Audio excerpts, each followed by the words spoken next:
നിലവിലെ crude oil പ്രതിസന്ധി, ethanol blending, green energy, ഉയർന്ന പെട്രോളിയം റിസർവ് എന്നിവയിലുള്ള ഇന്ത്യയുടെ മുന്നേറ്റത്തെ ശക്തിപ്പെടുത്തും. ഏറ്റവും പുതിയ റിപ്പോർട്ടുകൾ പ്രകാരം 78 ദിവസങ്ങൾക്ക് വേണ്ട ഓയിൽ റിസർവ്സ് ഇന്ത്യക്കുണ്ട്. Australia, USA, UAE, UK, Canada, China എന്നീ പ്രധാന രാജ്യങ്ങളിലെല്ലാം പെട്രോൾ വില 20 മുതൽ 70% വരെ വർദ്ധിച്ചു. ഇന്ത്യയിലെ വില വർധന 8%. തുടക്കത്തിൽ 2 മാസത്തോളം റീറ്റെയിൽ വില സ്ഥിരമായി നിലനിർത്താൻ നമുക്ക് സാധിച്ചു.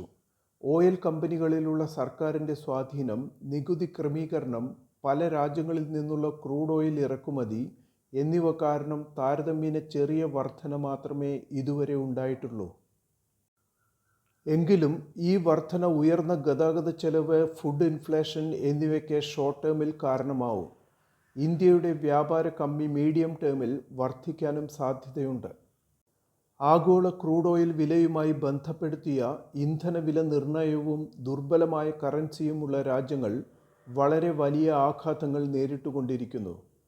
പശ്ചിമേഷ്യയിലെ സംഘർഷങ്ങൾ തുടരുന്നത് ലോങ് ടേമിൽ ക്രമേണയുള്ള ഇന്ധനവില വർധനവിനും കാരണമാവും.